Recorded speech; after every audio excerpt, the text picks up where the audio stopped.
Good afternoon and welcome to FlossTube number 42. My name is Christine. I am CMD586 on Instagram. If you're on Instagram, follow me there. Today is August 24th, 2020. This is a channel about cross stitch, and today we're going to talk a little bit about life and a lot about stitching and a little bit about crochet and reading. So, and there might be a surprise guest appearance. If you blink, you might miss it though. Okay, so everything's going well. It's been about 4 weeks since you last saw me. I have worked on 4 cross stitch projects and finished one of them. And I have a little bit of haul, and we're gonna have a drawing. And I've done a fair amount of crocheting, and I have a few things to show for it that are finished, and I've read a few books, so it's been a good few weeks for me. My son, as you may know if you watch FlossTube number 41, is back in Boise. He just got a job. I am proud of him for getting a job, but we had been kind of hoping that he would basically, as a parent, we've been just basically kind of hoping that he would sit in his room for the next 6 months and not get near anybody else. So, but it's as good as I could ask for. He lives in an apartment complex right across from Boise State. He will not be a student this year, but he is going to be working on campus. So he is like within real close walking distance to work, and he's going to work in a couple of the different dining facilities on campus. And of course everybody is required to wear masks, and they have the plastic shields, and they've done, you know, any number of things to like protect workers and students. So in this particular circumstance, it's probably lower risk than some of the other activities he does. You know, he's a kind of a social kid and stuff like that, so like going to work and wearing a mask all day is likely to be lower risk for him than, say, you know, doing nothing but partying in his apartment complex. So I'm good with it. I'm proud of him that he wanted to get a job, and it'll be good for him to have something else to keep him busy. And so that is it for me. Everything else in my life is kind of going just like it was a month ago. I'm still working. Everything's about the same at my job and my husband's job, and everything's about the same in our town currently. We have experienced a steady uptick in cases. Well, we had experienced a steady uptick in cases that has kind of leveled out over the last couple of weeks, and it's kind of staying stable. It's not super scary in the town that I live in. Which is mostly what counts, because Alaska's very like broken up, and so where I live is like what is happening in Anchorage, which is a little scarier, is not doesn't have that much impact on the situation here where I live. So everything is still doing okay. Could be better, but it's not too scary at this point. So we're doing okay.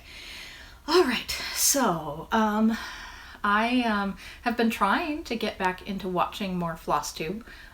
For a while there, I just didn't feel too much like watching FlossTube, and so I wasn't watching a whole lot. I've been trying to get back into watching more FlossTube, and I wanted to give shout outs to 2 people who are not new, and not new to me even, but who I have been particularly enjoying at this time. Ingeborg at A Stitch Too Far. I'm sure all of you, or almost all of you, know who she is already. I've really been enjoying watching her. Her videos have been a little sporadic of late, you know, but I am certainly not one to talk. But I really like listening to her. She's such a neat lady with she's really smart and has a really good sense of humor.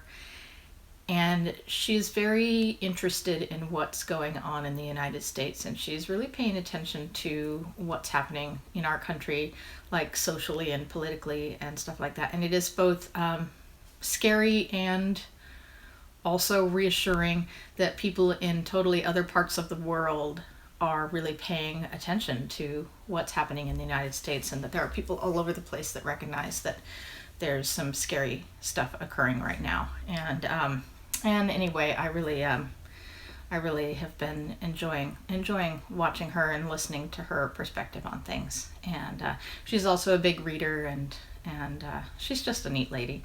So as Ingeborg, A Stitch Too Far is her channel. You probably already know.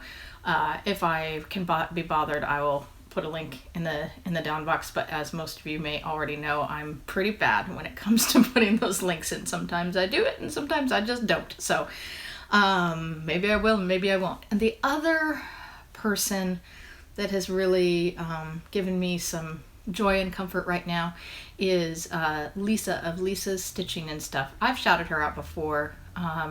She does FlossTube pretty sporadically, and she was gone for several months, and she's made 2 videos in the last month or so, last 6 weeks or so, and she is in New Zealand, and she does a lot of stitching, and I find her very interesting, and I enjoy her manner, and she has just so many great projects, so much eye candy in her videos, and when I watch her, she's one of those people that I watch her and I just feel a little bit better while I'm watching her.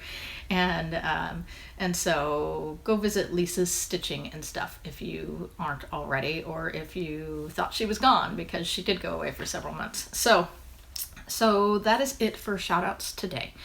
Sorry, I'm looking at my notes because I made notes, because I'm lost without notes. Let's get on to haul. I don't have a whole lot. I didn't spend a lot in the last, well, I did, but I didn't spend a lot on stitching in the last month, mainly because I bought a big Lego set that my husband and I are going to put together, but we haven't got it out yet. But I kind of spent all my money, so I didn't have any money really to spend on cross-stitching stuff, but I did buy a few things. Since my last video, I have gotten in 2 Threadworks shipments from Threads. I got one other pattern from Bendy Stitchy. It is a hands-on design. I'm not into beachy stuff, but I like the sentiment of this one, Refuse to Sink. And I have a little bit of liking for beachy stuff because I grew up at a beach town, but beaches are just not my thing. But I just really like that. Refuse to Sink. I saw that and I said, me please, as fast as possible, because you know with Bendy Stitchy's stuff, you have to say it immediately, or somebody else will beat you to it. Even if you do say it immediately, somebody else will often beat you to it. So I got that. And then I also, a few weeks ago, Pam and Steph, they have this partnership with the Twin Peak Primitives, great designers. And every week they show a pattern of the week that is then 20% off, and I like, frankly, a large portion of the Twin Peak Primitives designs, but often I can resist getting something just because it's 20% off. But this one was really great, and so I went ahead and bought it right away at the 20% off. It is called, I'll show you a picture of it because I bought it electronically. It is called, there's a picture of it. It is called Old School on Prairie, and I love that. I love everything about it, but what really sold me on that pattern is that border. Did you look at that border? It is a great border. So it's no longer on discount, but it's worth having. So I ordered that one, and then I want to show my Threadworks Threads. So I have 2 batches of them. One of them I have the label that says what they are called, and one of them I don't. It's not because I lost it, it's because sometimes they come with a label that says their names and sometimes it doesn't. It doesn't matter because Threadworks Threads are look-upable. Is that a word? Look-upable? By both number and name, so even if I don't have the name, I can easily find them later. But anyway,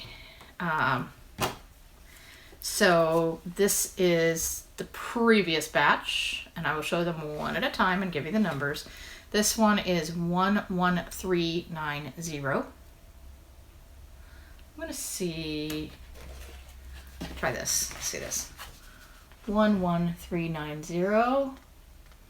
Very pretty kind of gray, greens, and blues. 11380. That's gorgeous. And the colors are showing up pretty good. That's pretty close to what it looks like in real life. 10381. That's really unique. 10921. Yeah, the colors are showing up good. Good job on the lighting, Anton. 10340.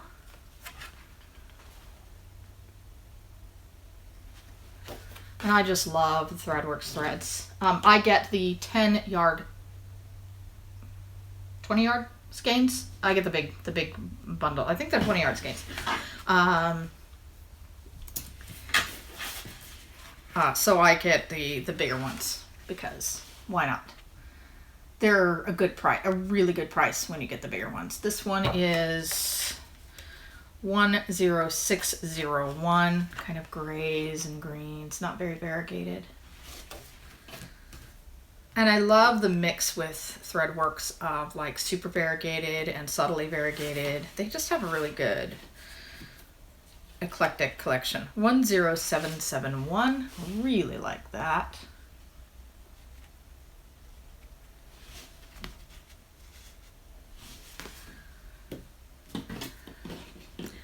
$1018.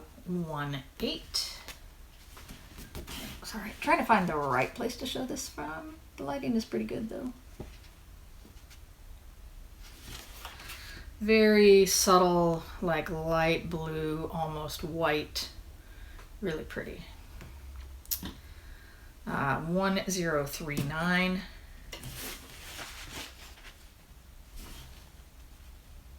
Browns. And 10522. And then I have the next batch I got actually came with labels. 011384, the most intense blue, bikini blue. This is very close to the Mediterranean blue that I use for the darker color of my Death by Cross Stitch. But it's just a little bit different. It's a little brighter. It's pretty neat. If I had seen this one in real life before starting that project, I very likely would have chosen to use it. Let's see. 10761, Butterscotch and Cherries. Great name for this. Oranges and pinks. So good. That is so great.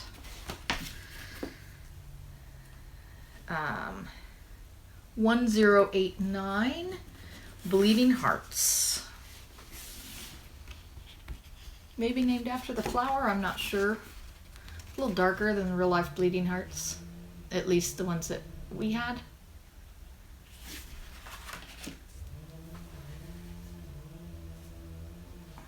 I actually think they're showing up better if I just hold them in my hand. So this one is 1006. Very nice. Look. I like that. Light pinks to like, yeah, to like very dark pinks. Neat. 1030, Buttercream.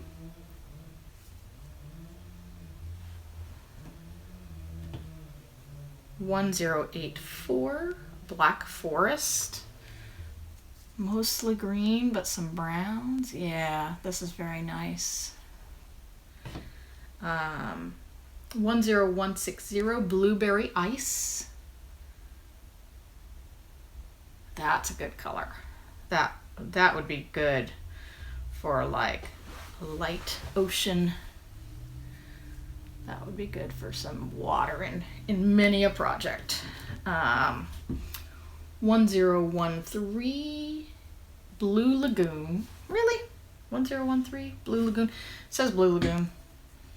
I'm not sure I buy that color name. But that's what it says on my little chart here. 1082 Cabbage. That's pretty aptly named for green cabbage. And last, 1095 Cactus Flowers. That's nice. Pale greens and pinks and cream. I also bought this. Now, usually I don't buy the physical of the Halloween issue of Just Cross Stitch. This year, though, it mysteriously did not appear on my app. I have a subscription. You have to pay for the Halloween extra anyway, so it doesn't really matter. But usually I just pay to download it on the app. And this year, it just never appeared. And I finally contacted the company, and I had to be a little bit persistent. I messaged them several different ways, and finally they responded when I made public, like I posted several comments on their posts and was like, hey, you guys aren't responding. What's going on with the app? And they basically said they don't know, they've got a problem, and so I should buy it physically. And so I did.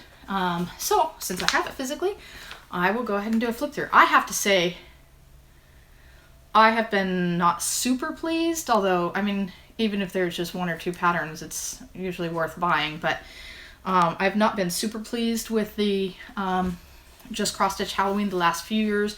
This one is great. So I'm going to go ahead and do a flip through.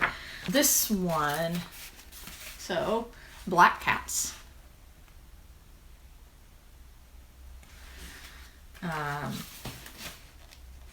And on the next page, it gives the in the following pages it gives the patterns and who did them, who the designers were. I really like this that pumpkin there, and also this one. This one, if I had to guess, I'd say this is a sweetheart tree, but I don't know. Maybe it's not. So that Quaker pumpkin. No wonder I like it. It's by Rosewood Manor. I always love Rosewood Manor. And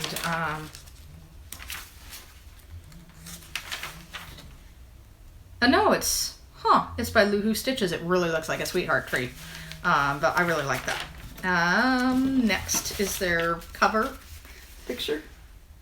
Sweet.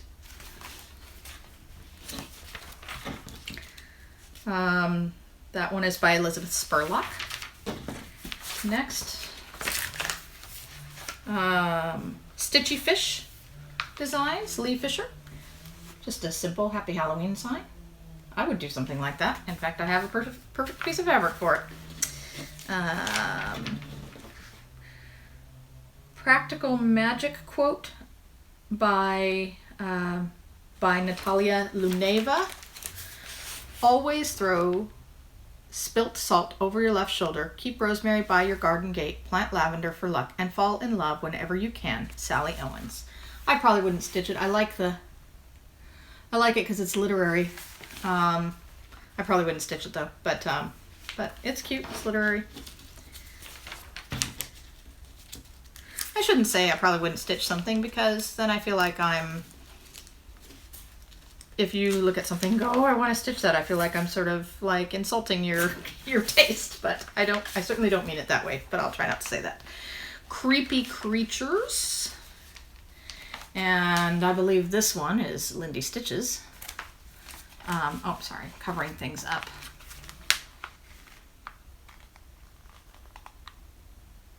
Just trying not to show the next page, which starts with patterns.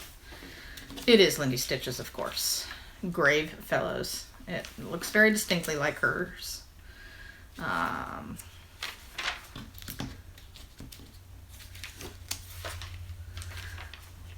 there are like at least a dozen patterns in this book in this magazine that I would stitch. This one is Trick and Squeak's Pantry. I do think that's cute. There's a lot going on there. The rat's a little on the gross gross side. He looks a little real. That's a big, like a pretty big pattern actually. Halloween bookmarks. I'm having trouble with folding this back. Let me just cover that up. Hopefully you can see that because I can't see what you see. There we go. Halloween bookmarks.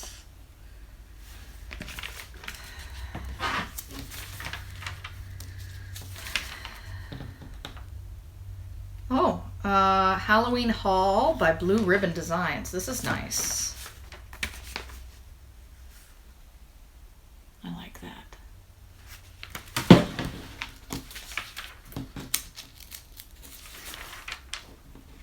Ghosts and Ghouls.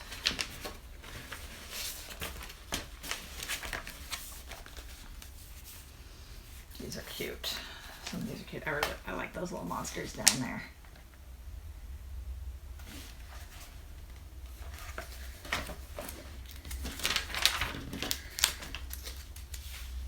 Let's see, those are, there's, oh, and the Ghost with the Candy Corn is Lindy Stitches, another Lindy Stitches. The monsters I liked were from Kathleen Burlew. Okay, Spooky Selfies. These are by all of these are by Carolyn Manning. I gotta do one of her patterns one of these days. I think I believe I have at least one of her designs. She has some really great things. Praiseworthy Stitches, Boo.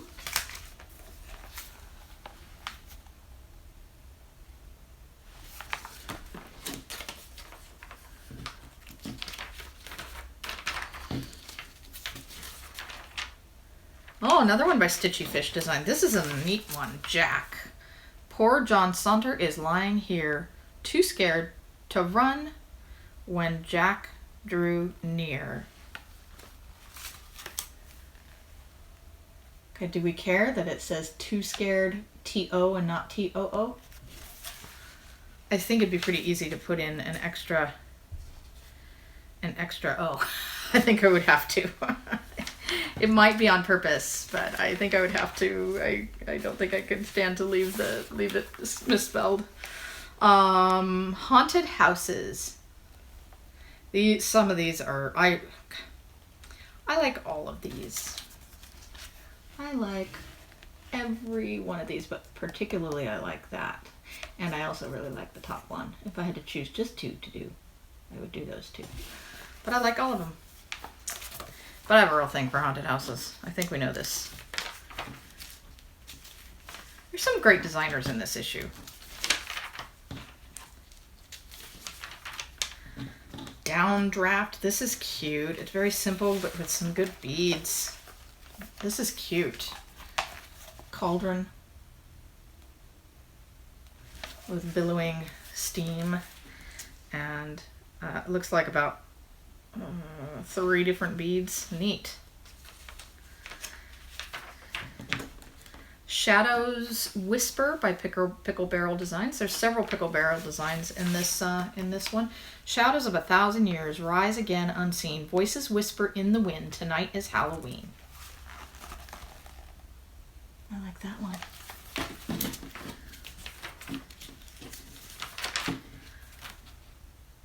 Elizabeth Spurlock. Oh, I like this one. And the fabric they use. What fabric are they using? 28 count Pandora hand-dyed Lugana from Fabrics by Stephanie. Oh, Fabrics by Stephanie. She makes some good stuff. Don't Be Scared. And it's by Elizabeth Spurlock, if I didn't already say it. Look at that. And that is the perfect fabric. Oof. This fabric really sells that. I want to do that one.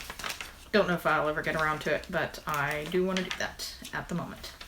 Pumpkin Patch. Some cuties here. I particularly like that one down there with the autumn trees. Right there.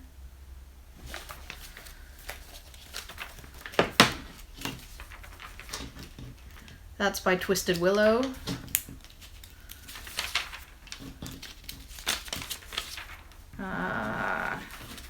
pumpkin bouquet. This is cute.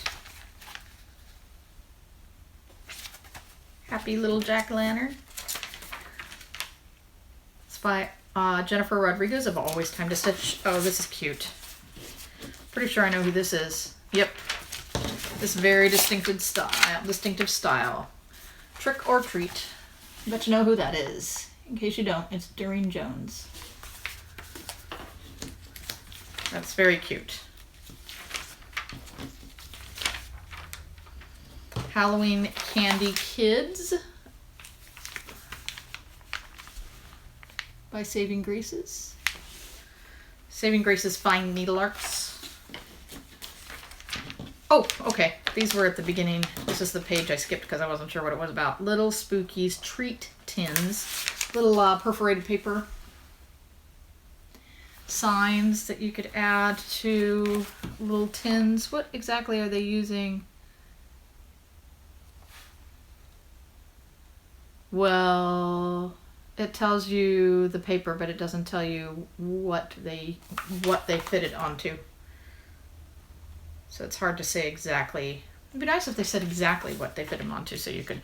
It just says paint tins black. Doesn't tell you what tins they exactly are. Which is a little lame. Okay, whatever. I shouldn't obsess about it. I'm probably not going to do them anyway. Okay.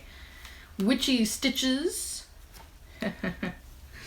I like these. We witch you a happy Halloween. These are all cute. I like them all.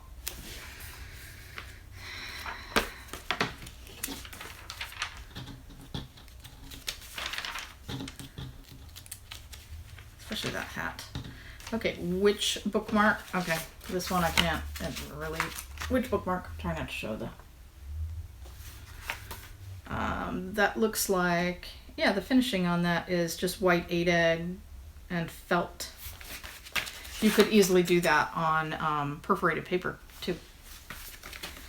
Halloween Lollipop Spool by Nancy Waller of Threadworks Designs. Really cute finishing. Oh, and there's more pages. Pictures of, so it's several designs that go around the spool. Just ignore the, I'll try not to show the pattern. Several designs that go around the spool.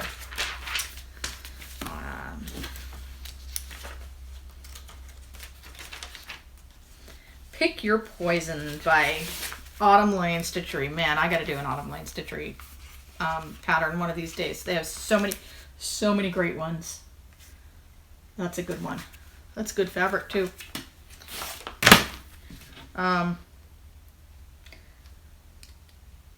32 count Misty Morning Opal Belfast Linen from Under the Sea Fabrics. Another good fabric dyer.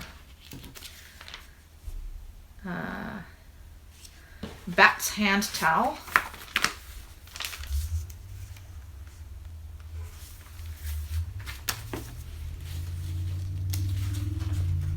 Come on, turn a page. We don't want to be here all day. Something Wicked This Way Comes.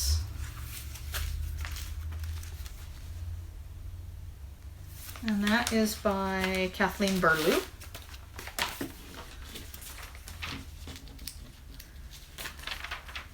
And I think that is it. Yes, that is it. So, lots of really great designs in there. So, now we're going to talk about WIPS and finish. Sorry, I put something out of place. I need to fix it. I worked on for cross stitch. I only worked on 4 things since last you saw me. But I did significant work on some of them, and I had a finish too, which is great.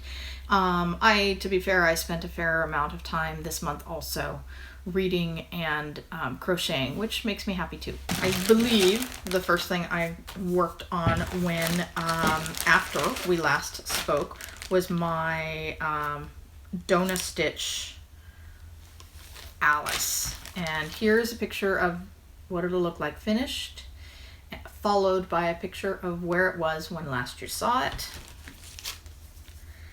and here it is now. I am doing the outlining first. The most commonly used color in the thing is 3808, which I have one of the small cones for. These are the $22 to $25 cones that you can find on Amazon, eBay, 123 Stitch, etc. Joanne, I think, etc. I also have a cone of 310 that's way larger than this, and that is about $50. Anyway, I highly recommend the cones if you're really going to use a lot of skeins of something. The cones are not only just wonderful to have, just aesthetically, but they are really a savings. So, especially since the prices on DMC skeins just keep going up. So, I did about a page plus of the 3808 during this time. I'll show it to you one more time. And I like working on it. It's easy to work on. I get a little bored because I'm just doing the 3808, but I really do kind of want to finish all the 3808 before I move on. If I got down here, if I got down to the bottom of the page, bottom of the project, as you see, that would be halfway done. I believe there are 12 pages to this project, and that would be, I'm currently on the 6th one. So, it's doable, but it doesn't call to me, I think, because I'm making myself just work on the one color. I might need to break it up to get it more work, to make more work happen on it. So I did that, and then I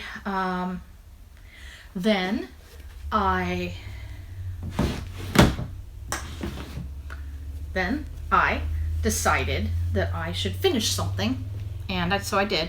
Now with this finish, I am down to, I believe, if my counting is correct, it's 48 WIPS. So I'm trying to get it down lower. I haven't started anything in a while, but I want to. So anyway, here it is when last you saw it. And when I looked at that, I was like, there's really not that much to do. It's sort of silly that I'm not finishing it. Took me longer than I thought it would, because even though it didn't look like there was much left, there's a lot of color changes in this thing. So, but here it is finished. And this is destined to go to my mother.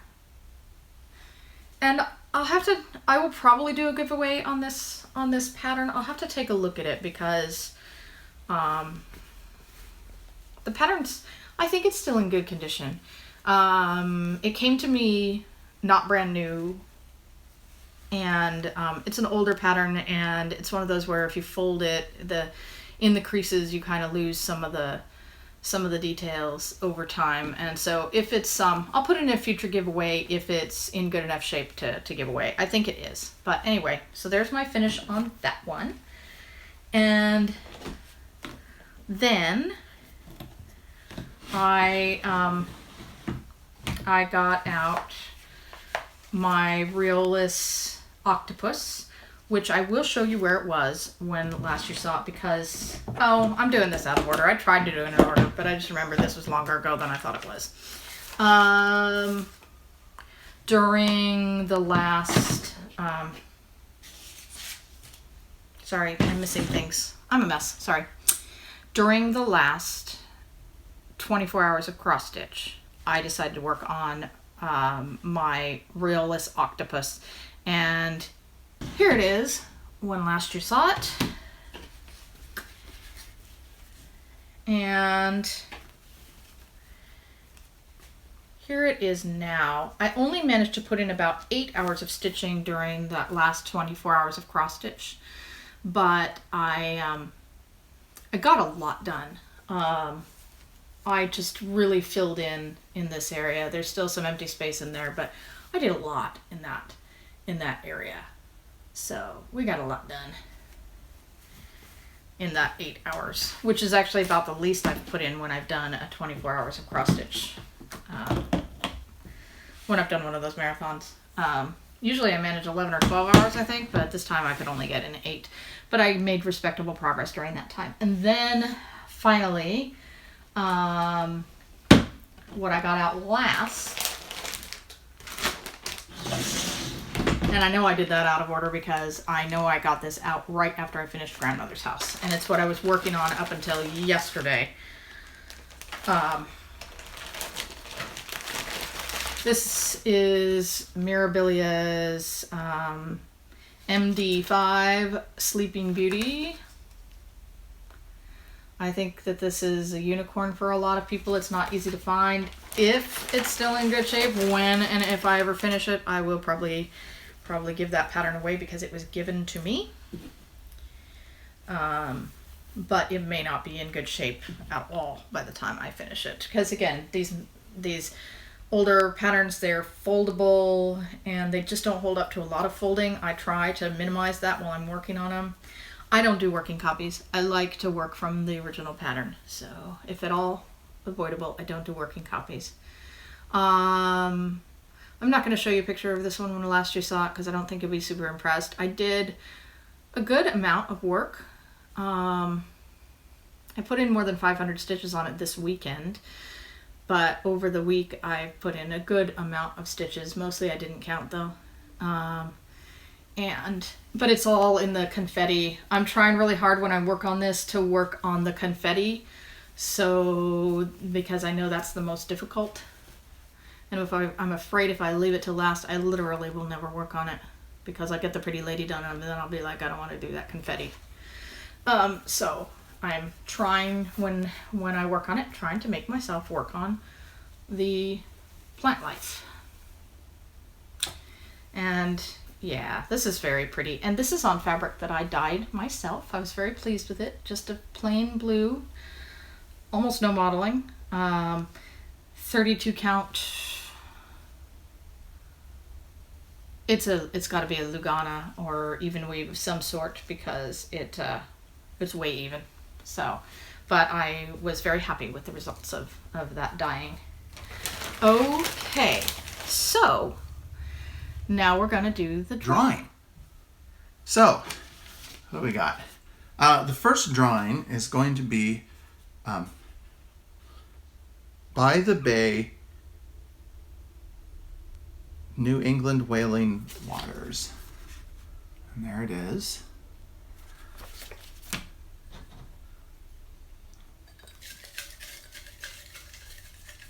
And the winner is Andrea C. I Heart Cross Stitch. So you have won this one. Yay. All right, for the next drawing. Next drawing is Time Enough by Kathy Barrick. And there it is.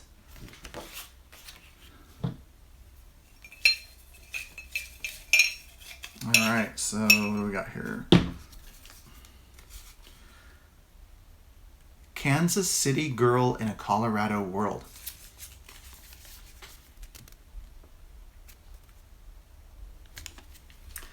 Okay, yay. So, Christine will contact you, or you can contact her. Now, I'm going to start showing you my other project, something I've been working on for a while. It's really neat and wonderful. It's my crochet. I have done quite a lot of crocheting. I'm not displeased with how much stitching I've done, but I'm quite pleased with my crocheting that I have done in the last few weeks. I will try to put a link below to this because I discovered and I haven't, most of what I've been doing has not been related to that, but I did discover a not-for-profit that I'm excited about called Warm Up America. If you're a crocheter or a knitter and you don't know about this organization, you should look into it. If you feel like spending some of your crocheting time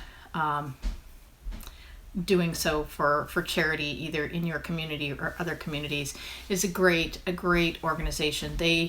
You can make hats, blankets, pieces of blankets, mittens, scarves, shawls, lap blankets for people in like nursing homes or kidney patients. And then they have links to like organizations who have specific needs. Another thing that they have a need for, they kind of partner with this organization that provides crocheted cotton soap bags for homeless people. Anyway, so I have only so far made a couple of soap bags, and I'm going to try to make like a good amount of stuff so that when I send it off somewhere, it's not like it's worth the shipping, you know, like I can cram it all into one box or whatever. But it's a good way to use up scrap yarn, and it's a good way to practice new stitches and things like that. And it's just a good way to contribute. And I definitely want to get into that. So I've done, the first thing I'll show you will be what I did for that. Oh, there it is. Sorry, going to the floor.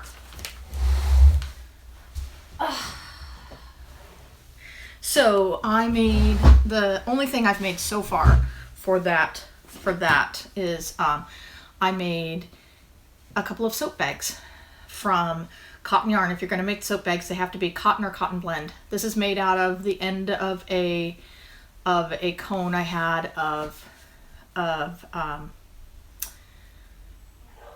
of sugar and cream. Is it sugar and cream? It's cotton. I made a Christmas scarf out of this for myself when I first began crocheting, and had enough of it left over to make a couple of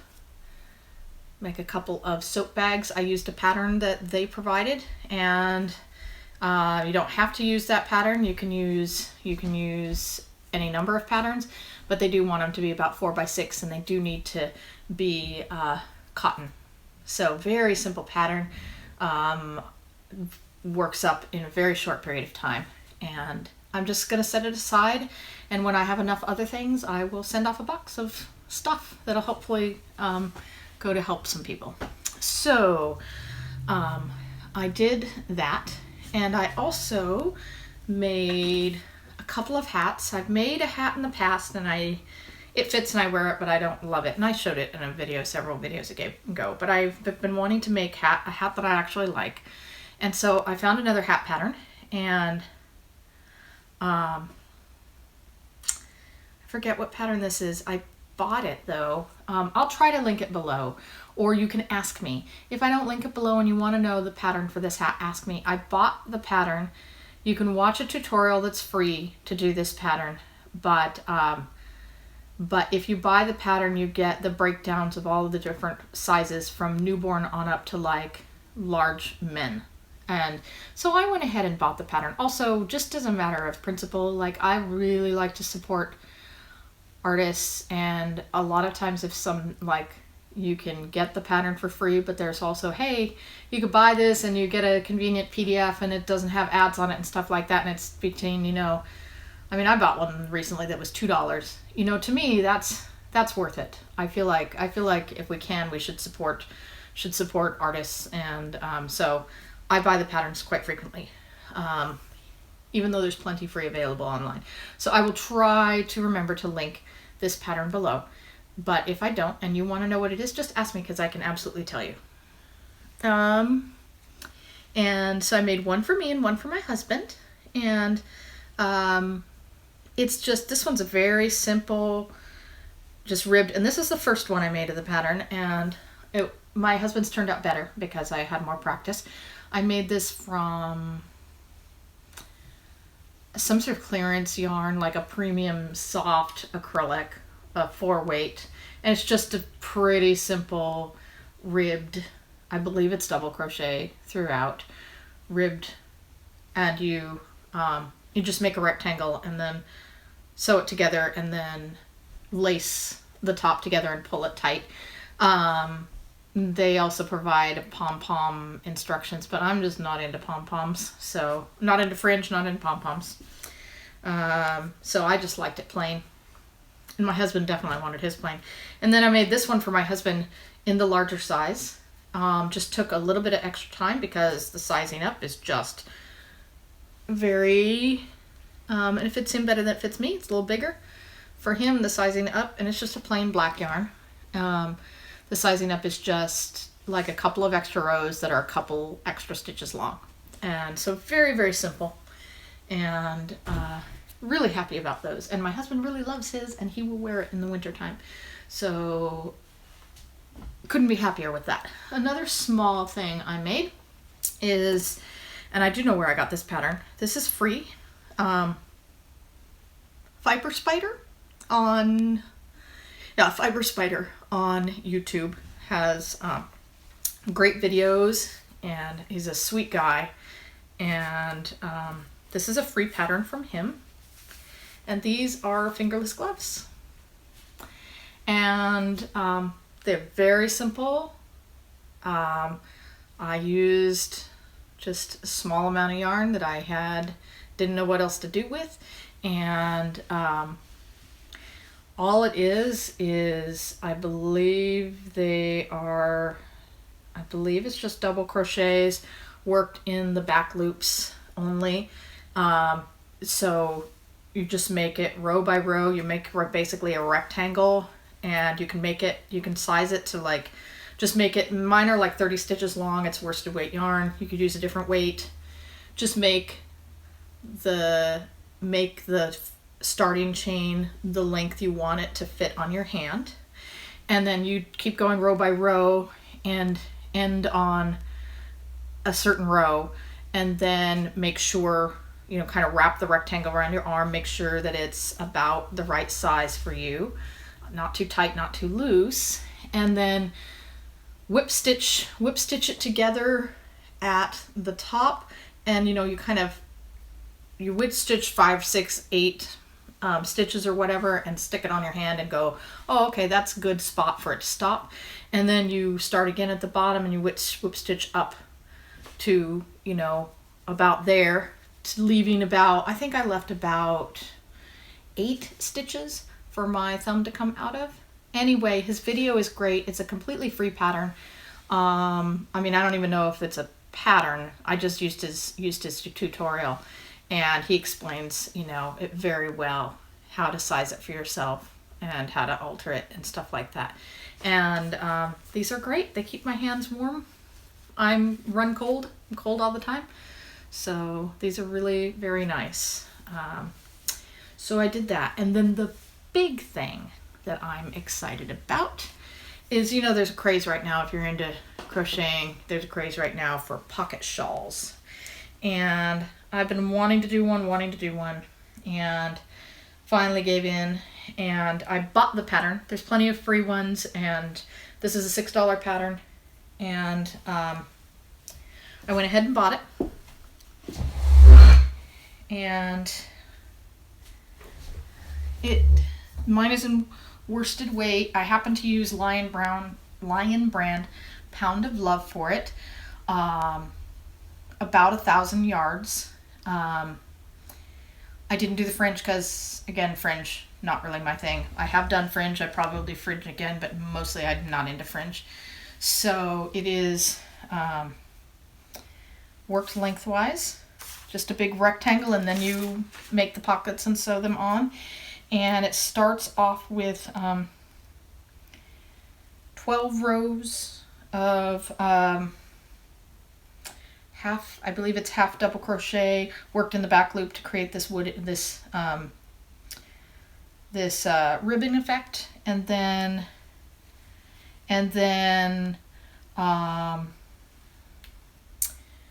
about 20 some rows or whatever of wrapped double crochet. You do a double crochet, and then you do another double crochet, but instead of going in its own spot, you wrap it around the previous double crochet, and it kind of creates this like lacy effect. And then another 12 rows of half double crochet to give it a nice edge. And then the pockets are also mostly half double crochet, but then a couple of rows of the wrapped double crochet to give it that little look. And One thing I will say, if you decide to use this pattern, the pattern is a little crazy. It's a good pattern, but it's a little crazy in that it calls for a 9mm crochet hook. I ended up using a 6mm crochet hook, and it is perfect. A 9mm crochet hook, it was going to be just ginormous, and I don't know how people make that work, but it wasn't going to work, and I figured that out quickly enough. This is advertised as a beginner-friendly pattern. I wouldn't actually say it's really beginner-friendly, not even confident beginner-friendly.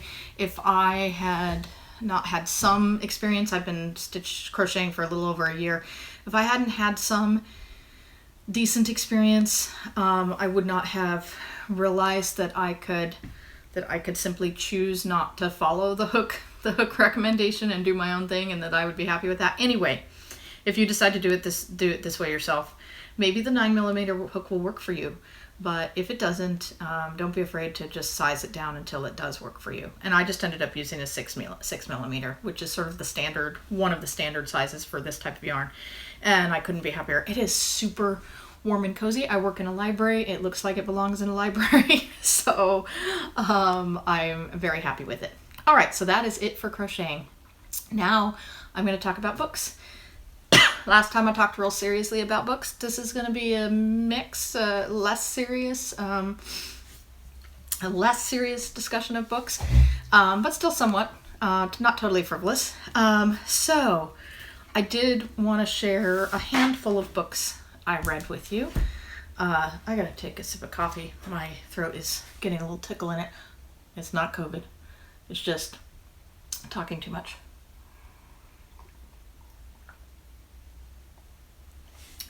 I feel completely fine, and I'm doing everything I can to minimize my risk and take good care of myself. So one of my favorite books when I was a child is a book called Roll of Thunder, Hear My Cry. I read this book when I was 8 to 10 years old, and I loved it. It made a huge impact on me. I don't actually know why it did at the time, because most of the books that at that age that I really loved, I look at them now and I think, well, that was a reason I've grown out of. Like, I loved Jane Eyre because it was romantic, and now I don't find it romantic at all. And I loved anything by Madeleine L'Engle that I have really very mixed feelings about anything by Madeleine L'Engle now. And I was into stuff that was romantic or light fantasy or whatever, escapist stuff. And anyway, but I also loved this book, Roll of Thunder, Hear My Cry. Well, as you know, I work at the library, and I process new things at the library. And while I was in the process of processing new things, I saw this book, All the Days Past, All the Days to Come, by Mildred D. Taylor. And I realized it is, well, she said a previous one was the last, but this is apparently now the last of the Logan family saga, which is the same series as Roll of Thunder, Hear My Cry. When I was a kid, I only read Roll of Thunder, Hear My Cry. Anyway, I want to read this book. I haven't read it yet. But I decided to try to, before reading this book, to reread Roll of Thunder, Hear My Cry, and maybe some of the others in that series, the ones I missed. So I reread that, and man, it was definitely not one of those where here, let me show you a picture of one of the covers of Roll of Thunder, Hear My Cry. It was definitely not one of those things that did not hold up to me rereading it as an adult. In fact, I still don't know why I liked it so much as a kid, but now I found it very touching. And the Logan family is just a very loving family, and the issues that are addressed in the books are very relevant today. Basically, if you're not familiar, it's this family saga from this family that lives in Mississippi, I believe. And Roll of Thunder, Hear My Cry takes place during the Great Depression. And this is a black family. They're a prosperous, relatively prosperous black family. They own their own land, and they struggle a little bit, but because of their own land, they are able to support themselves and help members of their community, and they're able to get by, and they have a lot better of a life than many families, even white families of that era, but certainly better than almost any better than almost any black family in that era and in that neighborhood.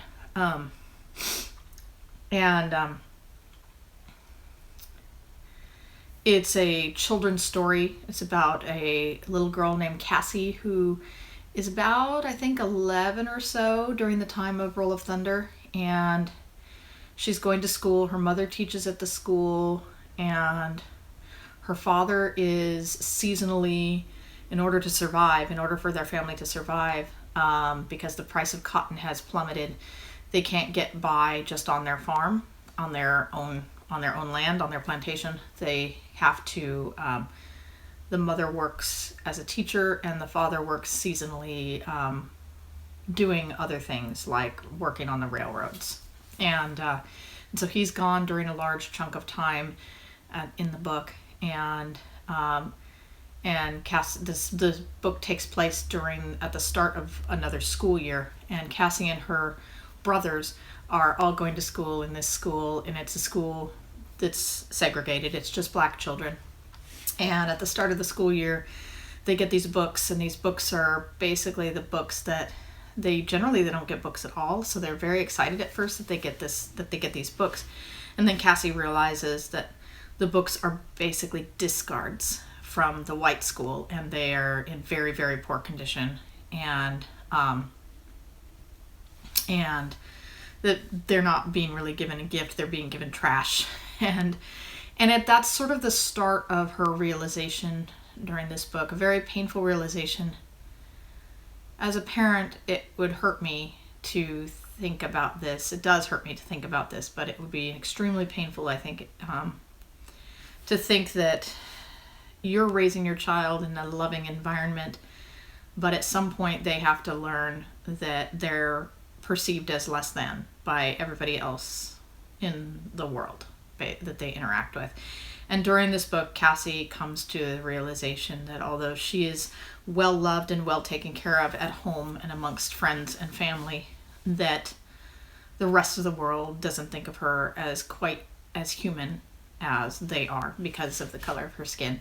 And it was really, really very relevant to today, and really speaks to this family. They do everything right. You know what I mean? They are well educated. They are not criminals. They love and care for each other. They work their keisters off, and yet it just takes so little for their whole existence to be thrown into doubt. And all it takes is one white person deciding that they don't like them, that they don't like what they're doing, that they're dangerous, or they're moving beyond their station, that they're uppity, for example, as for a word that has a lot of connotation. It just takes one ill-meaning white person to decide that to go after this family or a member of the family, and then they all end up in danger. And Cassie has to learn to give up her dignity in some cases in order to survive. And that is just a really awful thing to think about. From the standpoint of a parent, that would just absolutely break my heart. I never had to teach my child that no, don't stand up for yourself in this situation. Don't do what you know to be right because your survival depends on you not. I've never had to teach my white kid that he gets to do what he wants to do and do what he thinks is right. And be proud, and he doesn't have to face like threats to his very existence or his freedom if he does what he wants in life. And just how awful that would be to be a parent and know that you were raising children, and that at some point, sooner rather than later, you were going to have to teach them to behave as though they were less than in order to keep themselves safe, and maybe to keep their family safe. Anyway, so anyway, it's a really good book. It was and it's good in more, I mean, it's very serious, and it touches on a lot of like serious feelings that I have right now as a parent, and just sort of what's going on in our country right now. But it's also just a really good, warm family story. There's a lot of humor. There's a lot of love. There's some adventure. It's really good in a lot of different ways. And it's well worth reading. Then I also went back. You don't have to read these books in order. I believe Roll of Thunder is number 4 in the saga. I went back and read number 2, because I was just reading them in the order that I could get them from the library. And number 2 is called The Well. And it's a much shorter story. It's almost just a short story, kind of a novella. And it is about Cassie's father when he was growing up, when he was a young teenager. He was about 12 or so. And his older brother, Hammer, who was an older teenager, 15 or something. And they're still living on their land. Things are a little bit different. This is pre-Depression. Great grandma is still alive, and great grandma was a slave, and so there's whole other themes there. And this family has a well on their property, and they care about not only their own family, but they also care about their community as a whole, and they allow other community members to use that well, some of them white community members, and they allow everybody to use the well who needs it, because they're compassionate people and they care about the community. Even the white people who may not always treat them well, they express love and compassion that is not always expressed towards them. And anyway, I really loved this book. It was very short, but I loved seeing Cassie's father as a child, and his older brother, who we also meet in Roll of Thunder, as sort of a troubled young man. And it was really good. But again, it just sort of drives home that, people like to say things like, well, if you just don't commit any crimes, if you just mind your P's and Q's, you'll be fine, you'll be safe, you got nothing to fear from. Today it's the cops. But then it was, the average white person. So then it was like, they were doing everything. They were caring for their community, white people included. They were taking care of each other, looking after their children, doing everything right. And still their existence was super precarious. They could just do something wrong, or even not do something wrong, just catch the wrong kind of attention from somebody who was white, and they might end up in prison or dead. And very, very, very touching story. So I'm going to read all of these. There's a few more, and then we have All the Days Past, All the Days to Come, which just came out and says inside it that it's the last one. And I'm going to read this one very shortly. So on a lighter note, I also read the first in a sci-fi series that I'm also going to get my husband to read. The bookmark is where he is at in the book, because he's going to read it too.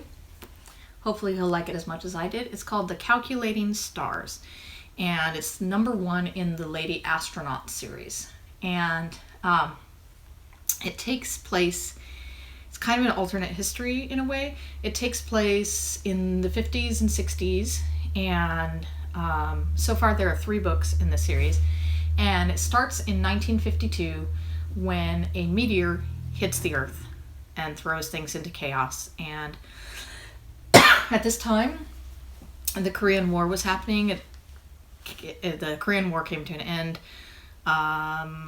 It hit like the eastern United States, so like Washington is gone, and almost the entire government is gone, and so there's sort of a starting over, and they realize the main character of this novel, Elma York, is she was a WASP pilot in World War II, and she's a mathematician, and her husband is a scientist, and they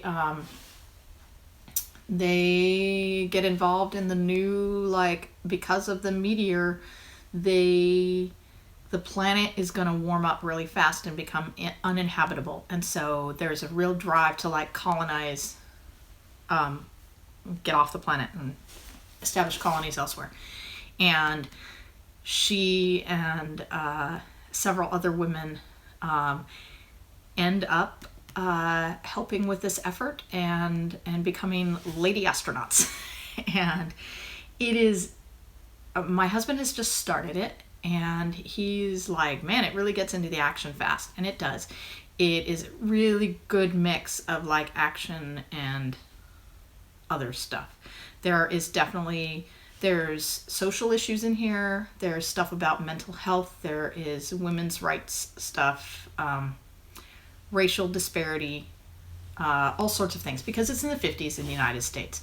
And so you can kind of imagine. But the necessity of the time allows for women to do some things that, just like in World War II, allows for women to do some things that they would never have been able to do if at that time, if necessity hadn't called for it.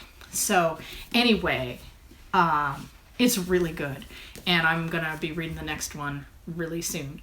So, The Calculating Stars by Mary Robinette Kowal, who I've never read anything else of hers, but this is an adult book for sure. There's some sex in it and stuff like that. It's definitely an adult book, but I think she's written some, I mean, somebody can correct me if I'm wrong, but I think she's written some young adult stuff. And it's very entertaining, well written, and moves very rapidly, and highly recommended. So that is it for me.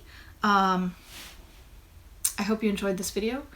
I have plans to keep on reading, keep on crocheting, and keep on cross stitching, and hopefully you'll hear from me again in a few weeks. And if you were one of the lucky winners of my drawing, please reach out to me. If I don't manage to reach out to you, reach out to me with your mailing address. One of the easiest ways to reach me is if you're on Instagram, is through Instagram.